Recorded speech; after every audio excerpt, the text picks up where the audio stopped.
Hello, my name's Frank Genovese and welcome to IntelliSolve. At this page, you're about to learn about why it makes a lot of sense to start a home-based business, and the reasons for this are numerous. All I can say is well done for landing here. You're in for a treat. Okay, let's start off. Number one, a home-based business is anything you want it to be. I'm not here to tell you that you should be doing this, that, or the other. Do whatever you like. So, you may already have a home-based business without even knowing it. You could be a tradie, a professional, whatever it is you do, providing you don't have somewhere else to go to work. For example, you don't have an office or a workshop outside of your home. If your home address is your base, you can still go out and see people and do your thing at their place, or maybe at a building site, whatever it is you do. You might be a mobile mechanic or a dog washer or a mortgage broker. It doesn't really matter. The fact you're operating it from home means you can set aside part of your home to have the character of a place of business, and that allows you to claim a whole host of very enticing deductions legitimately. It's all completely legal. And the moment you do that, you're effectively turning your non-deductible personal expenses, which by the way already exist, into deductible business expenses for your home-based business. And so in doing that, throughout an extended period, you will develop a sizable bank of deductions to offset against your business income. Now, I'm not going to go into it here, but you can operate your business as a sole trader or in a partnership. You could have a trust, you might be a company, whatever it is. Whichever entity or person or persons are operating the business, those particular tax file numbers, when the tax returns are done, will be entitled to claim the deduction. So that's how it works. It's not very hard to generate many thousands of dollars per annum in deductions, as I said, from expenses which you're already meeting. So in that regard, it's a bit of a no-brainer. There are people out there who may be somewhat fearful of the strategy, and that is because they're thinking, yeah, but what about when I sell my home and I have to pay capital gains tax? Well, that's a fair point. Nothing that I can say to you will change that. The minute you create a place of business at your home becomes what is called a CGT asset, and upon disposal of the property, that is a CGT event, and that event will be assessed for capital gains. But of itself, it's not a big deal, because as a small business owner, if you meet certain requirements which are not onerous, you can avail yourself of the small business CGT capital gains tax concessions, thereby allowing you to postpone or reduce, or actually quite often completely negate any tax liability which may arise from that disposal. So paying tax at the other end is not really a big deal as long as you know what you're doing and you play within the rules. Very easily handled. So if you think about it, the year in and year out ongoing benefits of reducing the tax on your business income far outweighs any small amount of tax that you may pay, and hopefully there'll be no tax payable if you do things pretty well. Now, why should you listen to me? Well, I guess it's because I've been doing it for a long time. Well over 10 years I've been involved in this space, and I've had very detailed dealings with the Australian Taxation Office, Australian Securities and Investment Commissions, Tax Practitioners Board, various other important and required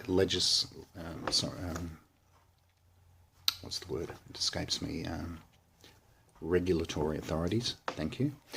And they all know who I am, they know what I do, and they understand how I go about it, and they actually don't have any problem with it.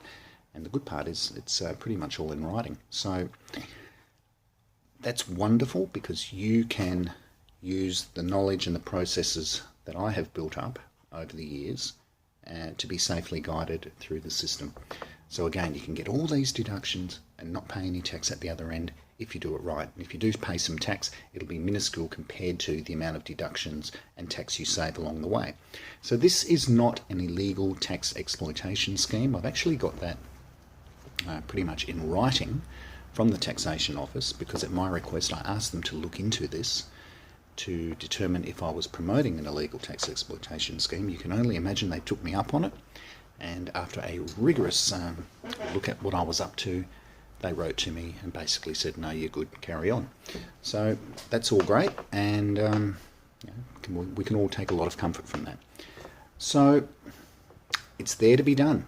All you have to do is run a home-based business, follow the rules, don't break any laws, don't cheat, don't hide, don't try and con the system. The system allows you to do it, providing you know what you're doing, it's very safe, and it should be a very, very positive experience for you. I am an accountant, I am a registered tax agent, I am a licensed financial planner, I am a ASIC registered agent, I am RG146 qualified to advise upon setting up and running superannuation funds, self-managed funds at that. Here in WA, I'm also a registered sales rep for properties and businesses. So I've got a pretty good handle on the legislative environments and regulatory environments, how they interact, how they mingle, what you can and can't do, where the lines are, how far you can go, where not to cross. Nobody wants to get in trouble here. I certainly don't want to get in trouble. I would hate for you to get in trouble. Follow the pathway that I've created for you, and this, well could be one of the best things you ever do in terms of creating a foundation for wealth and lifestyle enhancement. Why do I say wealth and lifestyle? Because it's not really about saving tax. That's just icing on the cake. What it's really about is having a foundation whereby the tax system allows you to live better. And what I mean by that is you could decide to stay put in your existing home because it is deemed suitable for this dual purpose of living and working, or you may determine that it's in your own best interest to do an extension because your home's a little bit small, well, that's fine. So you do an extension. The money you spend making your property larger, for all intents and purposes, could be deemed for business purposes, okay? And you don't necessarily even have to use the new part of the property that you create to run your business. You might, go upstairs, build a second story, and move your master bedroom and ensuite up there, and give up your old bedroom and ensuite to the business, and that might be your office and client, hygiene facilities, and you might have a front lounge room, which is your waiting area. Well, that's great. Nonetheless, you can claim what are called Division 43 deductions, effectively, for capital works on your property, and that's writing off its capital value, 2.5% per annum over a period of 40 years. Furthermore, you can claim the interest on the loan, the money you had to borrow to do this extension. It might have cost you $200,000 or $300,000, for example.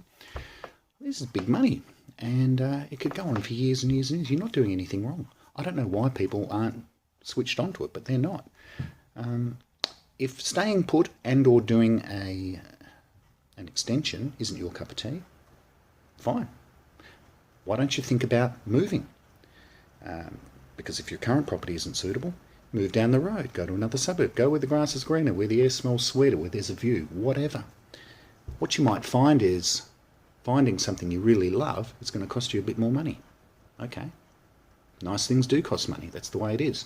So you take on a bit more debt, and the new property, which has got abundant space for living and working, and it's all nicely laid out, and in due course we'll have further conversations if you want to take me up on it, and I can show you what to look for in a property. But this replacement property might cost you another $300,000 to buy, for example. Not necessarily, it might cost you nothing more, but it might cost you $1 million more, whatever. You'll only go into debt to the amount that the banks effectively will allow you, so you don't stretch yourself beyond your capability in that regard anyway, so that's quite safe. But the new debt, for all intents and purposes, could be 100% fully deductible in terms of the interest. Very easily done.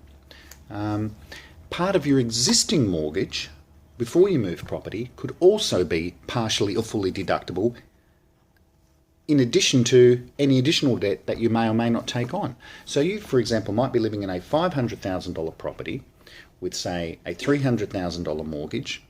You see something up the road which is $700,000. It's determined that you can borrow the extra money, so you decide what the hell, so you do it. You're now in this $700,000 property. You've only got $200,000 of equity, remember, because you owed $300,000 on the old $500,000 property. You've now got a $500K loan, $200K of equity.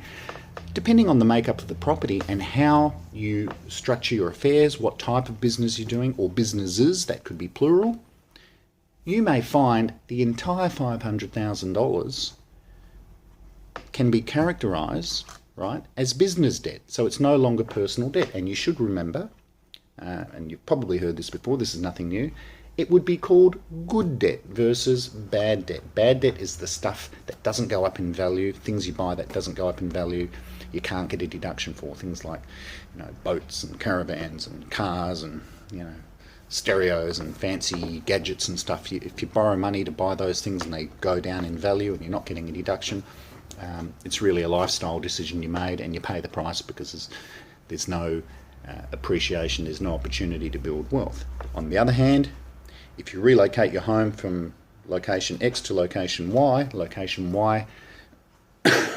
pardon me, because you've done your research, is, in your opinion, primed for better further capital growth over the coming years and decades, well, that means, in all likelihood and probability, that you should be looking forward to significantly further capital growth than you are otherwise positioned to achieve. And if the tax system, because by virtue of the fact that you're running a business, allows you to claim most, if not all, of the debt on that property as business debt, well, you're just miles ahead, all right? Compared to how you were before, it's just a completely different playing field. No longer will you be trying to pay off your home loan with money that you've had to work hard for and pay tax on. You're going to switch it around. You'll actually earn some money doing what you do. You'll make all these payments off your home loan, right, in terms of the interest component, that is, and then with what's left, you pay tax. Much, much better. As I say, I'm a financial planner, and I have been for about 23 years. No one ever came to me and put this on my desk and said, hey, Frank, here's a strategy you should put to your clients. I wish I had to figure it out for myself. But I would say to anybody, and I would say to any other advisors out there, put this in front of your clients, and you could almost be guaranteed that many of them, their eyes will light up and they'll go, are you kidding me? Of course I want to do it. Where do I sign? Well, I'm not telling you to jump in. Do your homework, do some due diligence and make sure it's right for you. But the bottom line is, you can smash your home loan, and the tax savings as you go, you can do whatever you like with. You can spend it on ice cream and lollies, you can spend it on beer. It's your business what you do with your money. You can invest it, you can give it to charity, you can help your kids.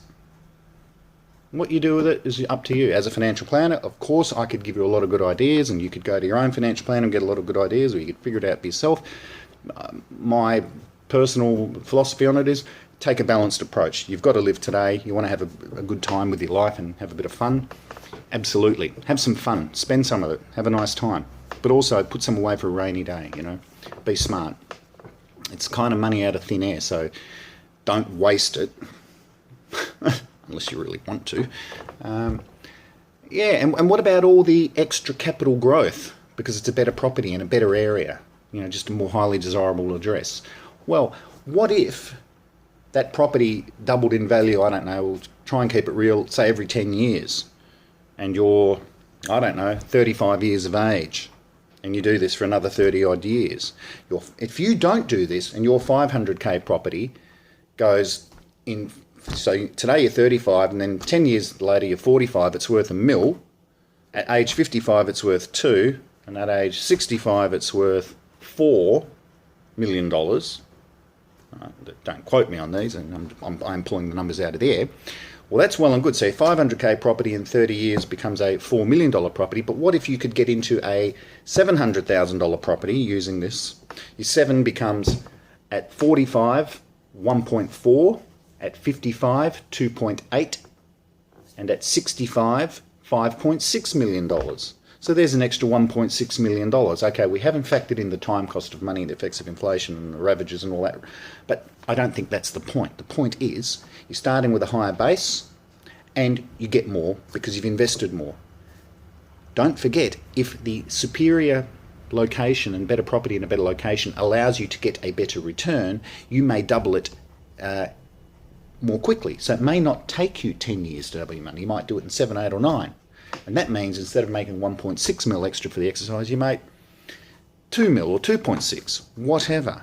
It's money for jam because the tax system allows businesses, and I'm repeating myself, to claim their rightful deductions. So go out and run a business doing whatever you want. Pick a letter out of the alphabet from A to Z and go and run a business doing it. Just make sure that it's something you know what you're doing, you're going to have some fun and be profitable. Because there's no point running a dud business. So, to conclude, all you have to do is run a business from your home, tick a number of boxes, follow the rules, be a good citizen, don't cheat, don't lie, don't engage in any shenanigans, right? And unless you're otherwise an idiot and you continually run a bad business, and you can't see the wood for the trees, and you're just, hell-bent on destroying yourself, unless you're an idiot, this is going to work for you, because the system has no choice other than to allow deductions where they have been legitimately claimed. What you do with the money is your business. Again, my advice in a general sense would be take a balanced approach towards spending, saving and investing, and you will come out of this very happy. Big smile. My name's Frank Genovese. My business is called IntelliSolve. I've been doing this for years. It works. I've got it in writing. I've done it for others. I've been doing it myself. It's your turn. If you want to do it, I'd love to talk to you. Just follow the prompts at the end of this video and we'll make it happen. All the best. Bye.